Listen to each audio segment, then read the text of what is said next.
Nature's Candy is one of me and my kids' favorite summertime snacks. It's super easy to make. I already have some fruit cut up from a party, so I'm just gonna use this.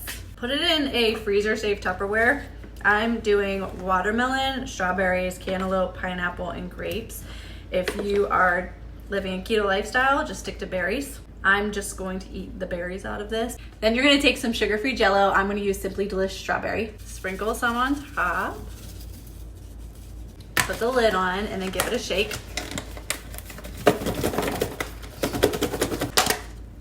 And then sprinkle a little more. Put the lid back on and stick it in the freezer.